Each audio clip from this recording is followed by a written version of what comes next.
Women एक favourite topic है UPSC GS two का और बीपीएससी मेंस का। तो इंट्रो में कंक्लूजन में आप इन सब फैक्ट्स को यूज़ कर सकते हो और बॉडी में अपने आर्गुमेंट को इम्प्रूव करने के लिए, वजन देने के लिए इसका इस्तेमाल कर सकते हो। जैसे कि नेशनल फैमिली हेल्थ सर्वे ये कहता है कि भारत की करीब आधी महिलाएं अनीमिक हैं, आयरन की कमी है उनमें। इसके साथ साथ एक अच्छी खबर ये भी है कि हमारे यहाँ वुमेन सेक्स रेशियो में इम्प्रूवमेंट हुआ है। अब फैमिली हेल्थ सर्वे 5 के अकॉर्डिंग 1000 मेल पे 1020 फीमेल हैं, तो अब आपकी शादी होने के चांसेस ज़्यादा हैं।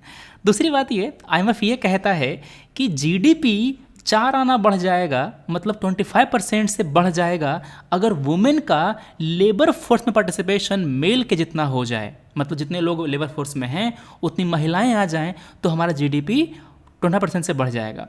अब सुप्रीम कोर्ट ने 2 जजमेंट दिया है मेनली। एक था विशाखा गाइडलाइन, ये बताता है कि वर्कप्लेस पे किस तरह का प्रोटेक्शन वुमेन को दिया जाना चाहिए। दूसरा सबरीमाला जजमेंट, जहाँ पर सुप्रीम कोर्ट ने उनको राइट टू इक्वालिटी इंश्योर करी और जो अनटचेबिलिटी था सबरीमाला टेम्पल में कि महिलाएं को अलाउड नहीं किया जाएगा, उसको उन्होंने स्ट्राइक डाउन कर दिया। इसके साथ SDG गोल 5 और 10 दोनों संबंधित हैं महिलाओं से। आर्टिकल 14, 15, 39A और आर्टिकल 42, ये जो चारों प्रोविजन है संविधान के, वो भी संबंधित है महिलाओं से। फॉर एग्जांपल आर्टिकल 14 के अंदर महिलाओं को राइट टू इक्वालिटी दिया गया है।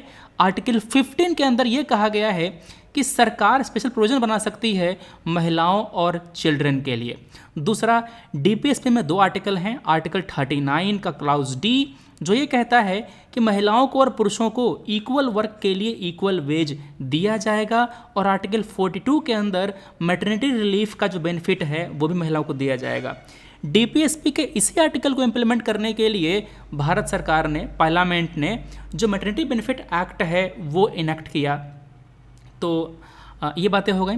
इसके साथ साथ कई सारे इंस्टीट्यूशनल मेजर भी लिए गए हैं ग्लोबल लेवल पर और इंडियन लेवल पे। तो ग्लोबल लेवल देखते हैं तो ग्लोबल लेवल पर UN वुमेन बनाया गया है, यूनिसेफ बनाया गया है, और नेशनल लेवल पर ministry of women and child development बनाया गया। ये एक अलग मंत्रालय है महिलाओं के लिए। और नेशनल कमीशन फॉर वुमेन ये एक स्टैट्यूटरी वैधानिक बॉडी है जिसको बनाया गया था।